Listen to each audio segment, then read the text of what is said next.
Wangapi wanatamani tuongeze mwezi? Watu wamechoka tayari.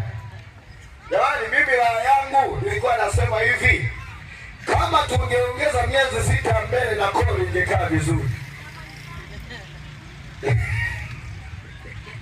Bana, nilitamani tuendelee kusema kulia. Nilitamani tuendelee, lakini ndio hivyo. Kilicho na mwanzo kina nini?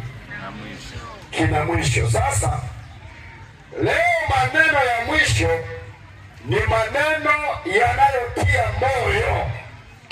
Bwana asifiwe. Yatosha kuongea habari za kukatishana tamaa. Sasa hivi ni kutiana moyo. Bwana asifiwe. Amina. Sasa ni kutiana nini? Moyo. Tunatiana moyo kwa sababu Yesu anakuja. Amina. Bwana asifiwe. Ndio nikwambie, habari za magonjwa tumezisikia sana, habari za vifo tumesikia sana, habari za ajali tumesikia sana, lakini asubuhi ya leo habari za kuja kwa Yesu Kristo ndio wimbo wa dunia. Amina. Bwana asifiwe. Kuja kwa Yesu kunatia moyo. Mwambie rafiki yako, Yesu anakuja. Yesu anakuja. Jipe moyo, haleluya. Wala usiwe na wasiwasi. Akikukuta kwenye upangaji hakuna shida, maana anakuja. Bwana asifiwe. Na wasiwasi na kupanga. Sikiza, lipa kodi ya Yesu anafanyaje? Anakuja. Akikuta nyumba yako haijaisha leta, yeye anakuja. Bwana asifiwe. Sijasema kwamba uendelee kupanga, tafuta hela ujenge. Na sijasema kwamba usimalizie nyumba yako, pambana. Bwana asifiwe. Tutaishi hapa duniani tukifanya maendeleo kana kwamba ni miaka 100. Ndipo Yesu anafanya nini? Ila tutaishi kiroho tukijua saa tusiyoisani Yesu anafanya nini? Anakuja. Somo la leo linasema safari ya Zoruba na tumaini. Bwana asifiwe. Safari ya nini? Ya Zoruba na tumaini. Safari ya Zoruba. Safari ya Zoruba na tumaini. Mwaka 2024 nikiwa kisiwa cha Mchangani Kome, nimewahi kusafiri umbali mrefu nikielekea kwenye kazi za uvuvi. Kutoka mahali nilipokuwa nilisafiri umbali wa masaa 3.5, na huko nilikokuwa naenda kufanya kazi ya uvuvi nilikutana na watu wa Ghana. Kwa hiyo ulikuwa ni umbali mrefu, masaa 3.5 unatembea majini. Na nikiwa huko hali ikaanza kuwa nzuri. Ghafla majira ya saa 6 za usiku wingu kubwa likapanda, upepo mkali ukavuma, dhoruba ikaanza kutikisa chombo, ikatikisa chombo, ikatikisa chombo. Haujanielewa? Wanaojua mtumbu na nanga simpo hapa. Nanga ikaferi, ikanilazimu niwashe mashine. Nikawasha mashine kuelekezea kwenye mawimbi ili kuwe na usalama, maana chombo kikigeuka tutakuwa na maisha mengine. Nikapambana na hiyo hali masaa 4, mkono ukafa ganzi. Nikaanza kuangalia vitu vya ajabu vinatetemeka, niliokuwa nao wameshajisalimisha wote kwa pamoja. Wanasema shofa, shofa, tunakufa, tumaini halipo tena. Sikiza nikwambie, nikamwomba Bwana, Bwana nipe nguvu. Haleluya. Bwana akanipa nguvu. Nilishikilia chombo masaa 7 mpaka asubuhi. Wimbi likapungua, hatimaye tukarudi salama. Matendo 27:1, twende msomaji. Matendo 27:1. 27, kitabu cha Matendo fungu la kwanza. Neno la Mungu linasema, neno la Mungu linasema, basi ilipoamriwa tuhubiri. Ilipoamriwa tufanye nini? Tuhubiri. Twende msomaji. Hata Italia wakamtia Paulo na wafungwa Pia Paulo na wafungwa wengine kwenye mikono ya nani? Ya akida mmoja. Ya akida mmoja. Jina lake Yulio. Jina lake aliitwa Yulio. Wa kikosi cha Augusto. Alikuwa ni wa kikosi cha Augusto. Akapanda katika merikebu ya Adramatio. Huyu Yulio na Augusto alikuwa ni Murumi. Twende msomaji. Akapanda katika merikebu ya Adramatio. Akapanda katika merikebu, twende. Iliyokuwa tayari kusafiri mpaka kwenda wapi? pwani za Asia. Pwani za Asia. Tukatweka. Na ndipo wakatweka Aristariko. hadi Aristariko. Makedonia wa Thesalonika. Makedonia, twende msomaji. Akiwa pamoja nasi. Tembea. Siku ya pili tukawasili Sidoni. Wakaingia Sidoni. Yulio akamfasiri sana Paulo, akampa ruhusa kwenda kwa rafiki zake. Akaenda kwa rafiki zake apate kutunzwa. Na wakati walikuwa ni mfungwa. Twende. Kutoka huko tukatweka. Kutoka huko tena wakasafiri chini ya Keplo. Wakasafiri chini ya ili kukinga upepo. Ili waukinge upepo, na hizo zote zilikuwa ni njia za bahari. Twende msomaji. Maana pepo zilikuwa za mbisho. Kwa sababu pepo zilikuwa za mbisho. Twende. Walipita katika bahari ya upande wa Kilikia. Walipita katika bahari ya upande wa wapi? Wakilikia na Pamfilia. Wakafika Mira. Mji wa Likia. Na huko yule akida akakuta merikebu ya Skandia. Ulio kwenye mahubiri fuatilia sasa. Mtu mmoja alisema hii ndio season ya Bible. Bwana asifiwe. Amen. Fuatilia. Haleluya.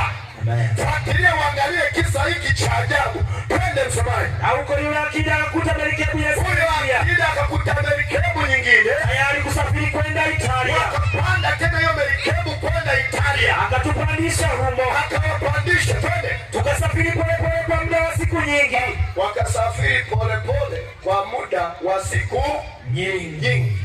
Wakasafiri polepole kwa muda wa siku nyingi. Twende rafiki. Tukafika mpaka Nido kwa shida. Wakafika mpaka Nido. Na kwa sababu upepo ulikuwa ukituzuia. Kwa sababu upepo ulikuwa unawazuia. Tukapita chini ya Krete. Msomaji, tembea. Tukaikabiri Salmone. Tembea. Tukaipita kwa shida. Wakapita kwa pwani kwa pwani. Tukafika mahali paitwapo bandari nzuri. Bandari nzuri. Karibu na hapo pa mji uitwao Lasea. Na wakati mwingi ulipokwisha kupita. Na safari ikiwa ina hatari sasa. Wakati mwingi unapita na safari ina nini? Ina hatari sasa. Ina hatari sasa. Kwa sababu siku za kufunga zilikuwa zimekwisha kupita. Kwa sababu siku za kufunga zilikuwa zimekwisha kupita. Paulo akaonya. Paulo akawaambia. Akawaambia hivi. Wanaume.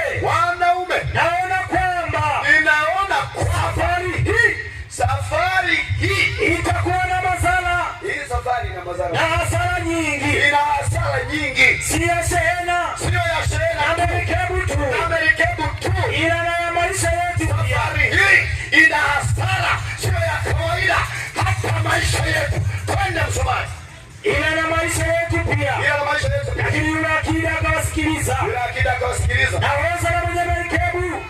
Zaidi ya yale aliyosema Paulo. Aliwasikiliza, hakuwasikiliza. Aliwasikiliza. Twende msomaji. Na kwa sababu bandari ile ilikuwa haifai. Ukawa wakati wa baridi. Wengi wao wakatoa shauri. Na kutoweka kutoka huko ili wakasema wenyewe sio salama, tuhame. Twende msomaji. Kama ikiwezekana. Na kukaa huko wakati wa baridi. Nayo ni bandari ya Krete. Inaelekea kaskazini mashariki na kusini mashariki. Twende. Na upepo wa kusi ulipoanza kuvuma kidogo. Wakizani ya kuwa wamepata waliowasibu kupata. Wakang'oa nanga. Wakasafiri karibu na Krete pwani. Baada ya muda mchache ukavuma upepo wa nguvu. Wanaume ya tufani utawala. Merikebu iliposhikwa na kutaweza kushindana na upepo. Ukaiacha tukachukuliwa. Kapita upesi karibu na kisiwa kidogo. Kiitwaje Kauda. Tukadiriki. Kuikweza mashua. Lakini kwa shida. Waliokwisha kuikweza wakatumia msaada, wakatumia nguvu sana, wakaikaza merikebu kwa kupitisha kamba, wakakaza merikebu yake, baada imepigwa na mawimbi inaharibika, wakaikaza kwa kamba, safari inaendelea, wasije wakakwama. Yani sikiliza, meli inatengenezwa, safari inafanya nini? Haujanielewa? Meli inatengenezwa, safari inafanya nini? Inaendelea. Twende rafiki, twende. Wakaogopa wasije wakakwama, na wakaogopa wasije wakakwama. Katika fungu liitwalo sitiri, wakatua matanga, wakachukuliwa hivi hivi, maana tulikuwa tukipigwa sana, wakapigwa na ile tufani. Siku ya pili yake wakaanza kuitupa Shekena bahari, wakaanza kutupa nini? Shekena bahari. Siku ya tatu wakatupa vyombo, wakatupa vyombo vya merikebu kwa mikono yao wenyewe. Jua wala nyota hazikuonekana, havikufanya nini? Havikuonekana kwa muda wa siku nyingi, na tufani kuu ikafanya nini? Ikatushika, ikawashika. Basi tukakata tamaa ya kuokoka, wakakata tamaa ya kuokoka. Na walipokuwa wamekaa wakati mwingi bila chakula, Paulo akasimama katikati yao. Sikiliza, walikaa siku ngapi ya wajana? Hebu twende.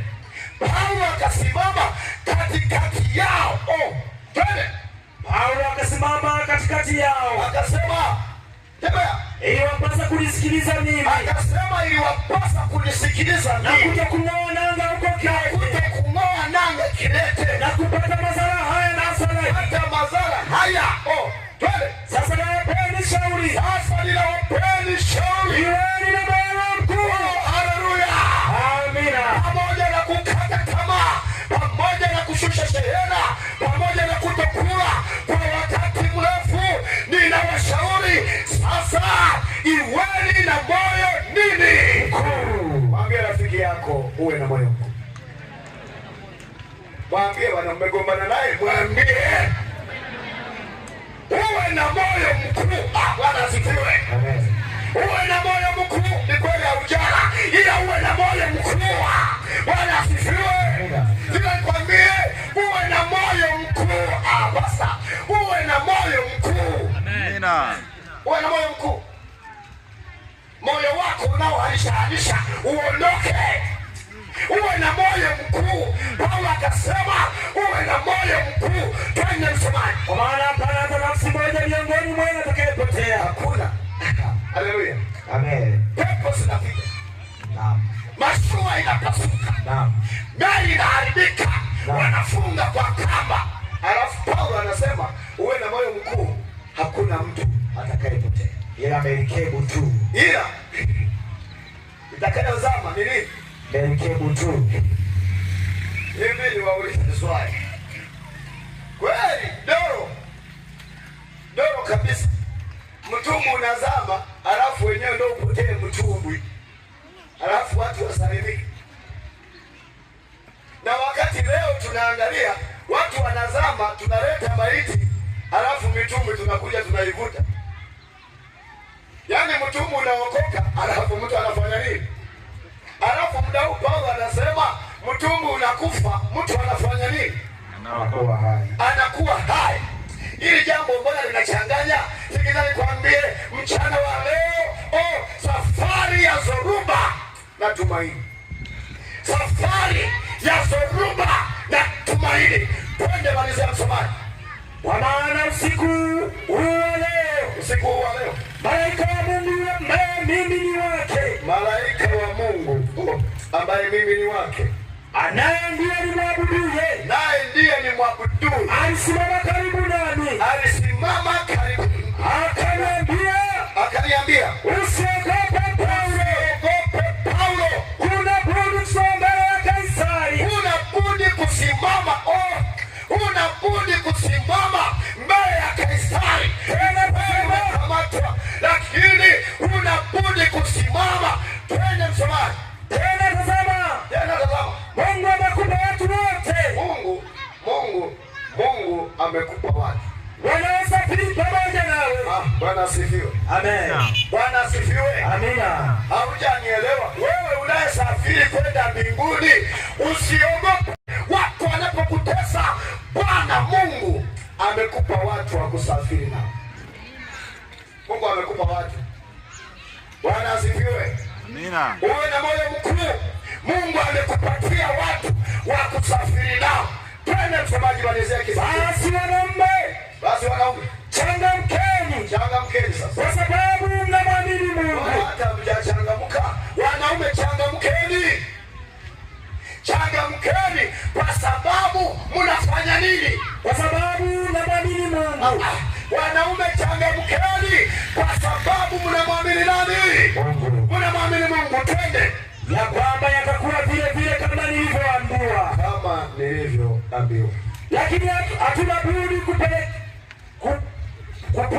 katika kisiwa kimoja. Asante. Hata usiku wa 14. Sasa ishi hapa. Kitabu cha Matendo sura ya 27 kinabeba historia ya Paulo. Paulo alikuwa mfungwa, lakini Mungu alikuwa pamoja naye. Haleluya. Paulo alikamatwa Yerusalemu, kisha akapelekwa Roma kuhukumiwa na Kaisari. Wakati huo Warumi walitawala dunia. Safari nyingi zilifanywa kwa meli. Bahari ya Mediterania ilikuwa ni bahari hatari sana wakati wa baridi. Watafiti wa historia wanaeleza ya kuwa meli za kale hazikuwa na injini. Hazikuwa na nini? Hazikuwa na injini. Kwa hiyo zilitegemea upepo kufanya nini? Kusafiri. Maana yake ni nini? Ukija upepo huu itaenda huko, na ukija huu itaenda huko, na ukija huu itaenda huko. Kwa hiyo hawakuwa na injini, ila walisafiri kwa kutumia njia hizo za mashua na wakaendelea na safari. Lakini sikiliza rafiki yangu, zilitegemea upepo, lakini zoruba za Mediterania zilikuwa kali sana, hasa miezi ya mwisho wa miaka. Na ujumbe wa leo unasema safari yenye nini? Yenye dhoruba, lakini kuna nini? Tumaini. Kuna tumaini. Inamaanisha nini?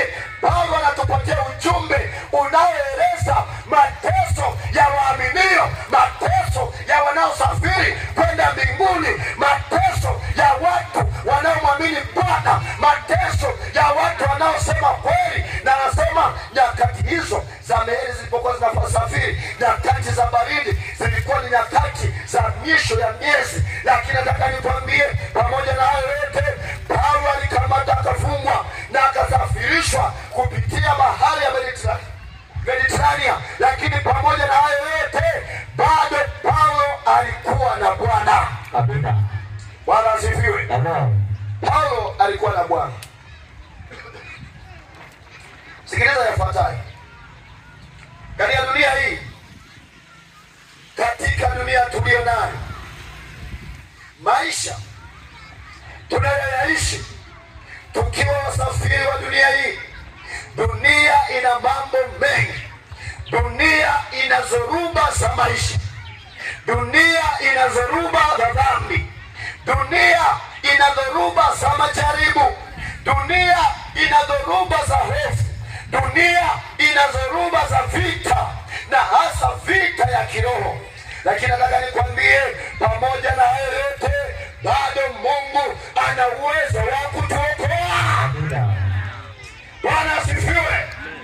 Bado Mungu ana nafasi ya kutuokoa. Amina. Haujanielewa rafiki yangu? Sikiliza.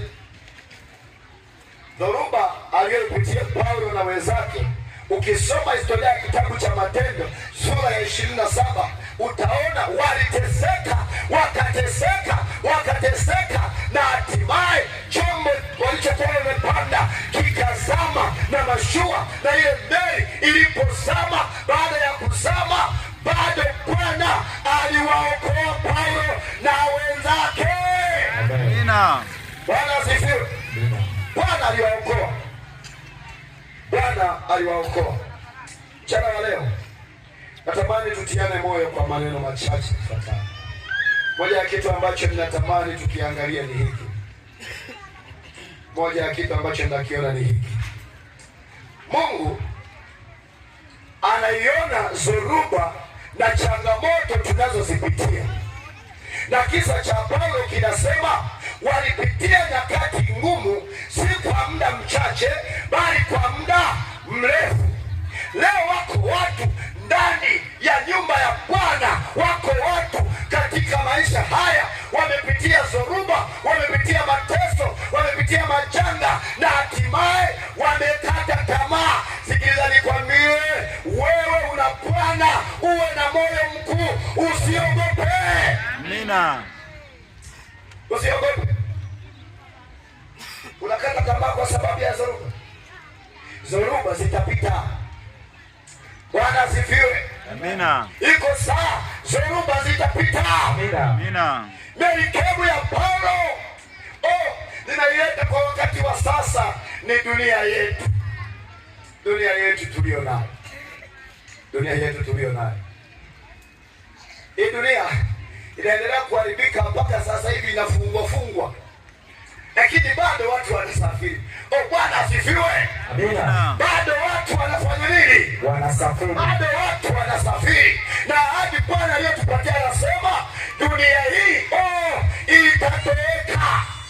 Na kama itatoweka, rafiki yangu nikutie moyo kama malaika wa Bwana aliyomtia moyo Paulo, akasema hii meli mlionayo itazama. Lakini mwe na moyo mkuu. Mwe na moyo mkuu. Nyinyi mtaokolewa. Amina. Bwana asifiwe. Nyinyi mtaokolewa. Nyinyi mtaokolewa. Amina. Malaika anawatia moyo, anawaambia hii sio ajenda ya kuanza kuifunga meli. Meli mnayoifunga bado itazama, lakini nyinyi mtaokolewa. Sikiliza nikwambie, huu sio wakati wa wewe msafiri wa kwenda mbinguni kuifunga dunia. Itazama tu. Hapa anajua uweze kusema amina, maana bado na hamu ya kuifunga. Bado na hamu ya kuifunga dunia, kuirembesha ionekane bado ina amani. Lakini Isaya 24 anasema dunia kama ni kuvunjika inafanya nini? Inavunjika. Na anasema sasa hivi iko kwenye machela. Wewe dunia iko kwenye machela, unang'ang'ana kuitibu.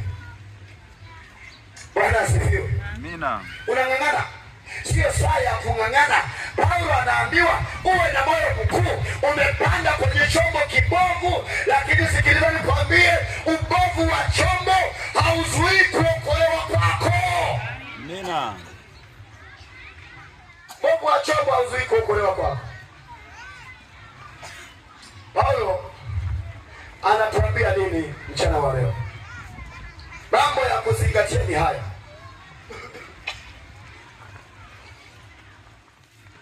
Dunia tulio nayo sio salama, lakini ndipo mahala tutakapokaa tukimsubiri Yesu. Bwana asifiwe. Dunia tulio nayo sio salama, lakini ndipo mahala tutakapokaa tukimsubiri Yesu. Sikiliza nikwambie, Paulo anaongezewa jambo na malaika, anaambiwa waambie hao wanaume wote wasiangalie meli, wamwangalie Yesu. Wasiangalie meli, wamwangalie Yesu. Mungu anatuambia saa hii, sikilizeni niwaambieni, acha kuangalia dunia, mwangalie Yesu anayekuokoa kwenye chombo kibovu. Amina. Ukiangalia dunia, utawaangalia watu. Unanielewa? Ukiangalia dunia, utawaangalia watu. Na ukiangalia watu kawaona, hawa watu, sikiliza nikwambie, watakuchanganya. Mwangalie Yesu anayekuokoa. Amina. Ni mara ngapi imani zetu zimeshuka kwa sababu ya chombo kibovu? Ni mara ngapi maisha yetu ya kiroho yameporomoka kwa sababu ya kuiangalia dunia? Ni mara ngapi tunafarijiwa na chombo hiki kinachoyumba?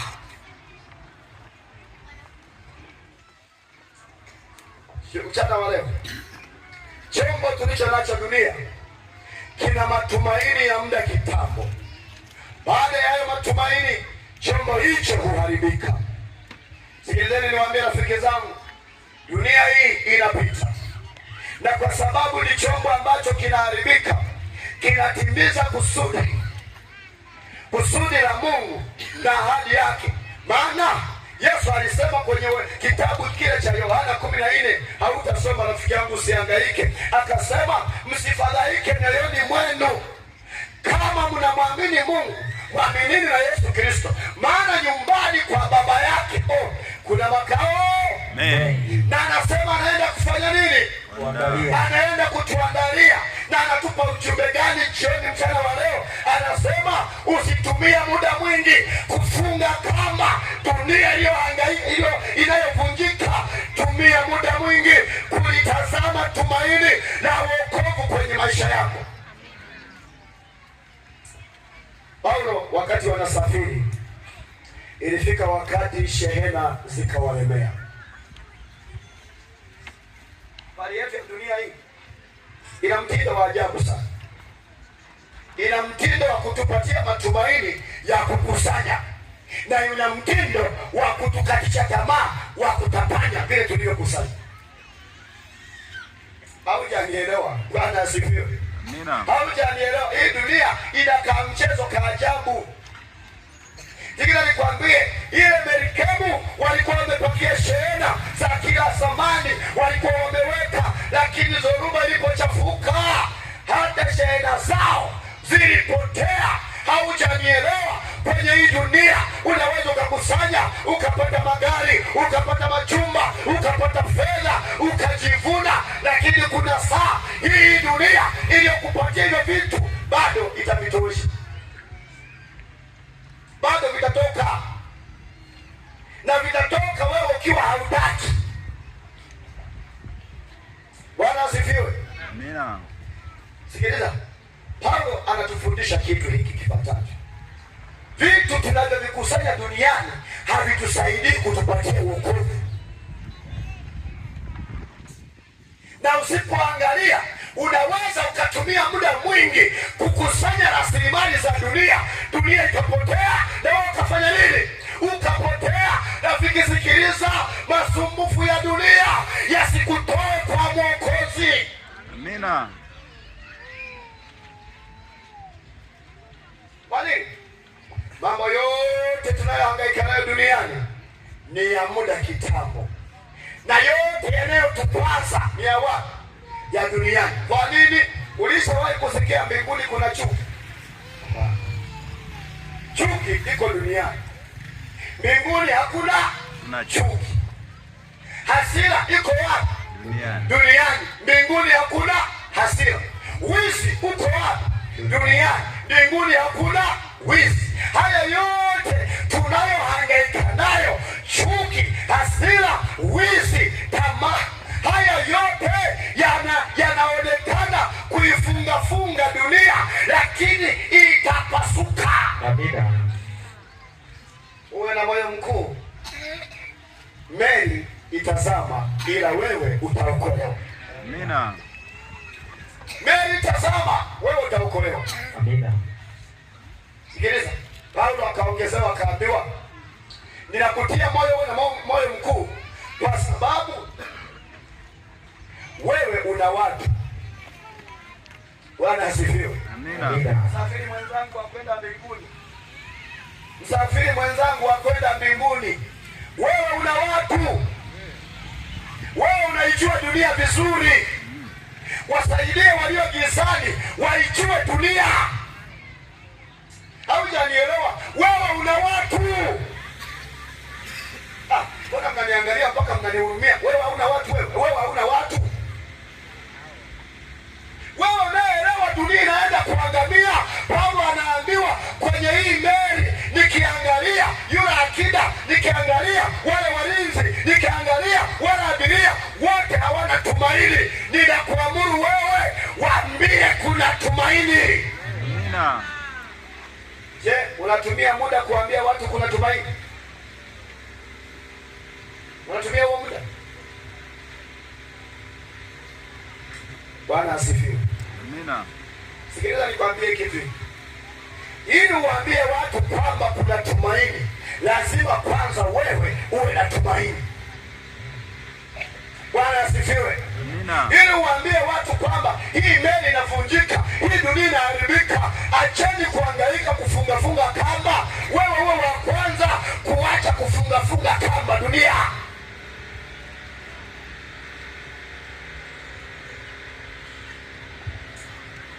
Bwana asifiwe. Amina. Tunapokwenda kuhitimisha jioni mchana wa leo, naomba nisikilize vizuri.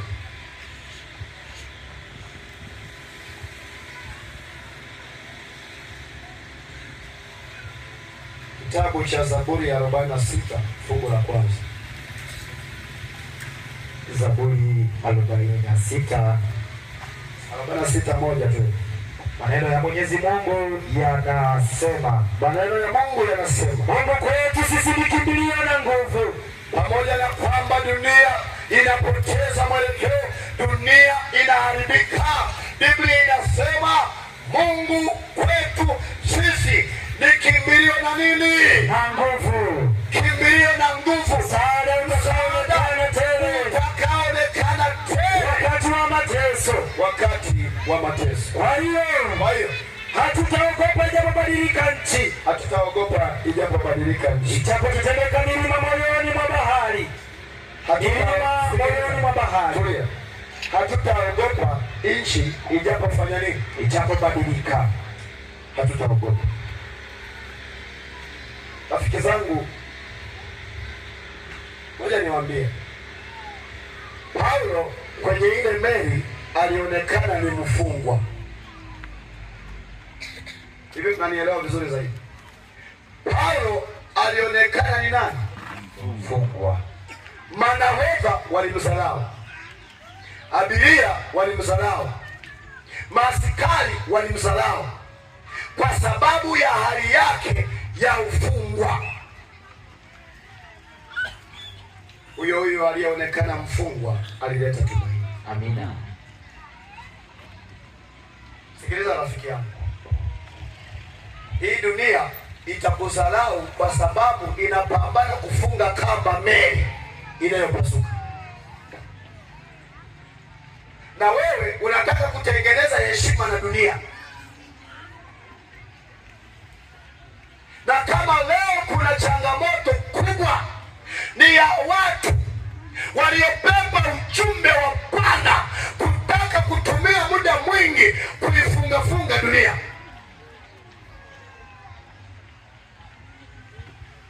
Yesu anakuita usiifunge dunia. Amina. Akina mama, mnanielewa? Mama, piga gauni lako, dunia itakuona wewe hauna heshima, lakini Bwana ataona wokovu. Amina. Hapa najua mweze kusema amina kwa sababu ndipo penyewe. Mnanielewa watu wa Mungu? Hii dunia hii tunayoihangaikia itapita. Na ndipo anasema Zaburi anasema Mungu kwetu sisi ni kimbilio, msaada utakaoonekana tele wakati wa nini? Wa mateso. Sika nikwambie, ijapobadilika dunia, sisi tutakuwa wa Yesu. Amen. Dunia inabadilika bwana. Unaendana na dunia. Mama, umeolewa, unapiga pigo ya mwanamke nyonya. Nani anyonye?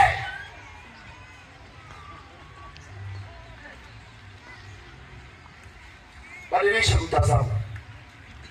Badilisha mtazamo. Usipoteze utambulisho. Paulo angepoteza utambulisho, wale watu wasingeokolewa. Acha kukata tamaa kwenye hii dunia, na acha kukatisha watu tamaa kwenye hii dunia. Saa hii tunaangalia wokovu wa Bwana kwenye maisha yetu. Amina. Watumishi wa Mungu, Pastor samani sana, maneno ya mwisho ni magumu.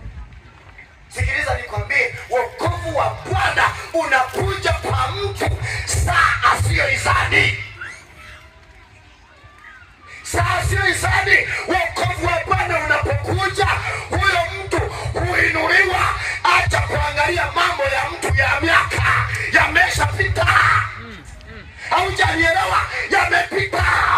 Amina.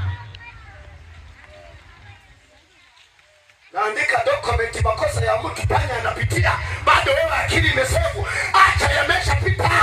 Amina.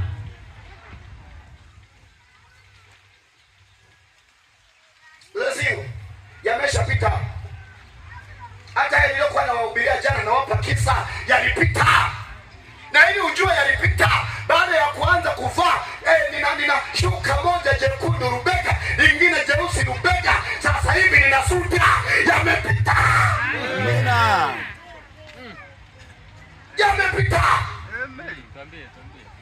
Nyinyi mnaofuatilia maisha ya watu nyinyi, yamepita. Acha Bwana asifiwe. Yamepita. Amina. Unatumia muda kufunga kamba dunia. Dunia inapasuka. Dunia inazama. Una watu, tumia muda kuambia watu njooni twende kwa Bwana. Amen. Tumia muda huo. Mama nisikilize mama. Tumia muda kualika watu waje kwa Yesu. Acha kutumia muda kupiga kabobo. Tumia muda kuwatafuta watu waende kwa Bwana. Amina. Rafiki zangu, ngojeni niwaambie. Safari yenye dhoruba lakini kuna tumaini. Inamaanisha mambo yafuatayo tunapokwenda kufunga kipindi. Jambo la kwanza, wako watu ni kweli tumekuwa ndani ya kanisa, tulimwamini Bwana, tulimtumikia Bwana, lakini katikati ya safari yetu dhoruba iliingia. Dhoruba inapoingia wapendwa, inakatisha tamaa. Dhoruba inapoingia, chombo kinapigwa na mawimbi, kinapoteza mwelekeo.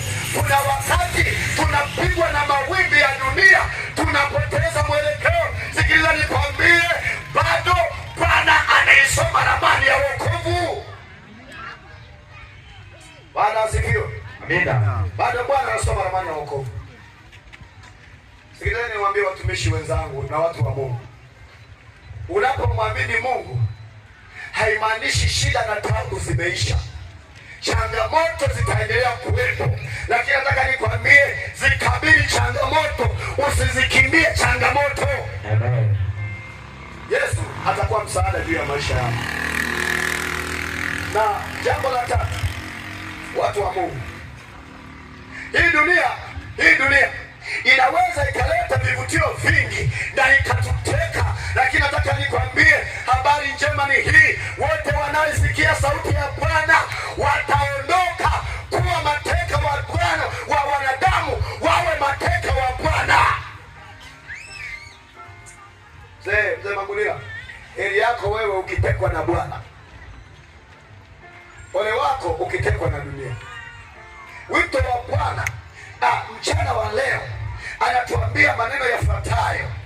Sikiliza, anasema hii dunia itatoweka. Meli ilivunjika, lakini watu wakawa salama. Hawakuwa salama kwa jitihada zao, walikuwa salama kwa kukabidhi maisha yao kwa Bwana. Amen. Dunia itaangamia. Tumepewa nafasi mbili: kuchagua kwa upande wa Bwana au kuendelea na dunia. Tukiendelea na dunia ikipasuka, hata waliomo ambao hawakumchagua Bwana watapasukia humo. Ahadi ya pekee ni hii inayonishangaza. Bwana anasema kabla hajaichoma dunia anaijia wa kwake. Kabla hajachoma dunia wa kwake anachukua. Amina. Bwana asifiwe. Haujanielewa? Kile chombo nilipokuwa nasoma historia, kabla hakijavunjika na kuzama, watu wote walijitosa baharini na Bwana akawapa nguvu, wakafika nchi kavu. Kabla dunia haijachoma moto, Bwana anachukua wapake. Amina. Nikuulize swali mchana wa leo, ni nini kinachokuzuia usiende pamoja na Mungu? Ni nini? Na ni nini kinachokuzuia usiyatoe maisha yako kwa Yesu? Ni nini kinachokuzuia? Ni nini kinachokuzuia usitembee na Bwana? Ni nini kinachokuzuia ukapoteza tumaini, na ikiwa kipo. Mathayo sura ya 11:28. Msomaji. Kitabu cha Mathayo 11:28. Njooni kwangu. Ikiwa wewe unajua kwa kweli kwenye hii dunia umepitia msoto mkubwa, msoto wa imani, una pambano na ulishawahi kukata tamaa, na hata watu wakikutembelea unaona ni kama wanapoteza muda, lakini zamu hii, sikiliza, umesema Bwana kabla hajaichoma dunia akija kuchukua watu na mimi ni wemo. Songe, simama. Simama rafiki. Simama. Alafu soma hilo fungu. Njooni kwangu. Rafiki zangu, niombe wale wote ambao wamewahi kukata tamaa. Ni kweli walikuwa waumini, ni kweli walifanya kazi ya Bwana, lakini dunia ikawayumbisha, ikawafanya wakate tamaa. Haijalishi hata kama ni mgeni. Tembea, waimbaji wanaimba. Tembea. Tembea, njoo. Pastor, njoo tushike mkono tutio. Tembea.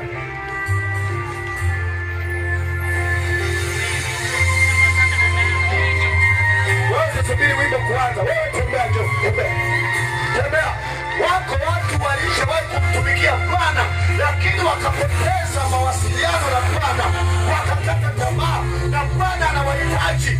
Tembea. Tembea, tembea.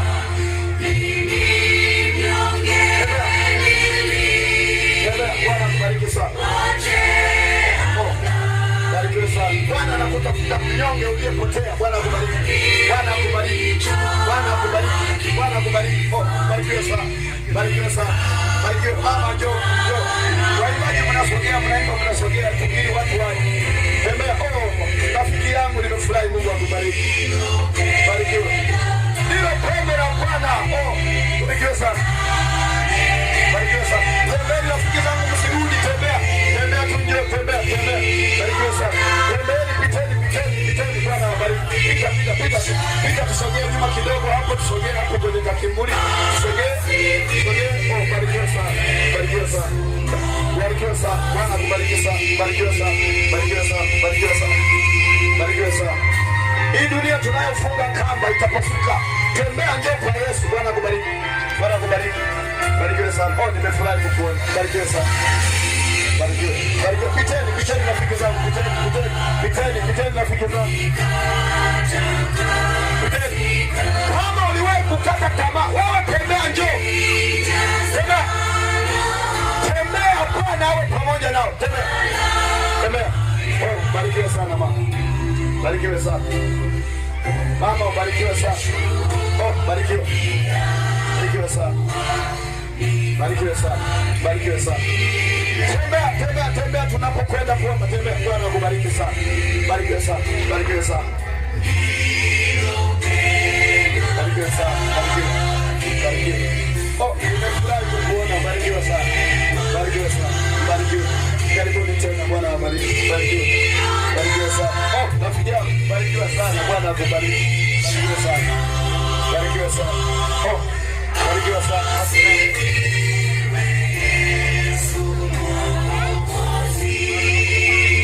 Barikiwe sana. Nimetiwa moyo. Barikiwe sana. Tembea rafiki yangu, tembea. Tembea. Na wito wangu wa pili, nahitaji wale wote wanaohitaji ubatizo.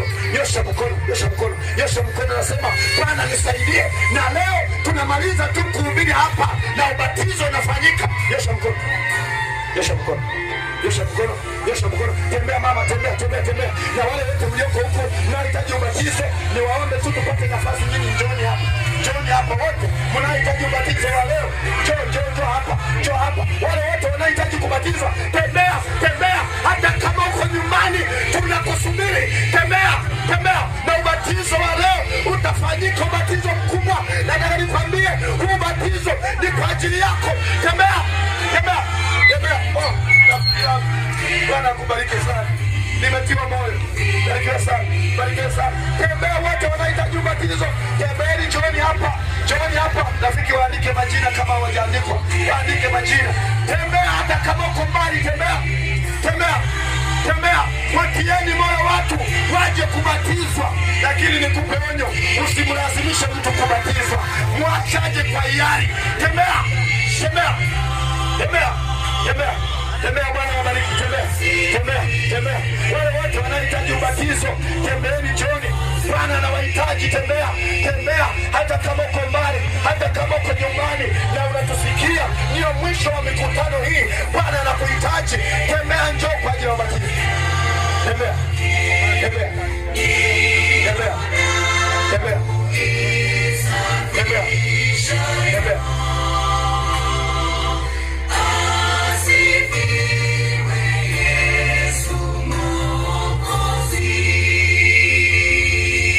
Waimbaji, Bwana wabariki. Natamani kuona mtu mmoja anasema, kabla ya kuomba nahitaji Bwana anisaidie nibatizwe. Nyosha mkono. Wale mliobaki huko, nyosha mkono kama unasema nahitaji Bwana anisaidie nibatizwe. Na wito wangu wa mwisho ni huu.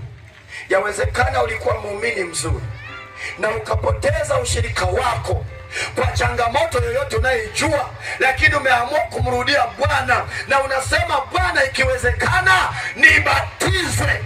Nyosha mkono. Nyosha mkono. Nyosha mkono. Nyosha mkono.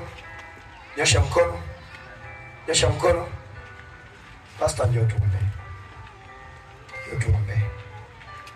Njoo tuombe. Njoo tuombe. Mahala ulipoketi wewe uliyebaki, unazijua shida zako, unajua changamoto zako. Mwambie Mungu na Bwana atakusaidia. Pastor, karibu omba.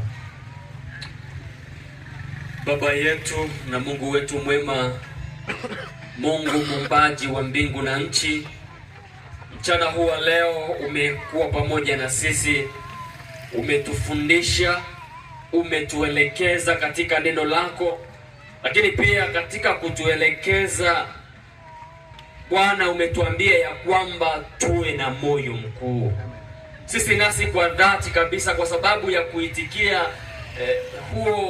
hayo maneno mazuri ambayo umetuambia, sisi nasi tupo tayari kuwa na moyo mkuu, kwa sababu Roho wako Mtakatifu bado anaendelea kufanya kazi ndani ya mioyo yetu. Amen. Endelea kututia nguvu, endelea kutubariki, endelea kutusogeza karibu na msalaba wako. Lakini pia katika majuma haya matatu umekuwa pamoja nasi, umetuseminisha, umetuelekeza. Tuna kila sababu ya kulishukuru na kulimidi jina lako. Katikati yetu hapa kuna watoto wako ambao katika maisha huenda kuna sehemu walikata tamaa, huenda ni ugumu wa maisha, huenda ni ugonjwa, huenda ni changamoto za kifamilia, lakini sasa hivi kwa sababu neno lako limetukumbusha ya kwamba hatupaswi kukata tamaa licha ya changamoto, tunapaswa kuwa na tumaini, lakini pia tunapaswa kuwa na moyo mkuu. Watoto wako wamekuja kwa kuitikia ya kwamba nao kwa sababu hiyo wameamua kuwa na moyo mkuu wa kukimbilia wewe. Hebu endelea kuwalinda, endelea kuwatunza, endelea kuwasaidia wazidi kukutegemea wewe siku zote za maisha yao. Lakini pia kuna watakatifu wako wengine ambao wameamua kukupokea wewe kama Bwana na Mwokozi wa maisha yao, nao tunawakabidhi mikononi mwako. Hebu endelea kuwalinda. Saa machache, muda mfupi, wanakwenda kubatizwa ndani ya maji mengi. Sasa tunakuomba ya kwamba kuwa pamoja na wao. Ibilisi anapokuwa akijaribu kuwachokonoa ili watoke katika imani, ninakusihi kawapatie nao moyo mkuu wa kuishikilia imani hii, hata utakapokuja wakawe ni miongoni mwa watakao kuraki juu mawinguni. Neema yako ikatoshe, baraka zako zikambatane pamoja na sisi. Lakini pia katika kusanyiko hili, watoto wako ambao tumekuja kwa ajili ya kukuabudu, ninakusihi kama ilivyo Sabato, ahadi yako ya kwamba katika siku hii ya leo ni siku ya baraka, ni siku ya utakaso, lakini pia ni siku ya kustarehe katika wewe. Endelea kutubariki, endelea kutupatia pumziko halisi. Neema yako ikatoshe. Tunajikabidhi mikononi mwako tukiomba na kuamini ni katika jina la mwanao Yesu Kristo. Amen. Wapendwa, Bwana wabariki sana.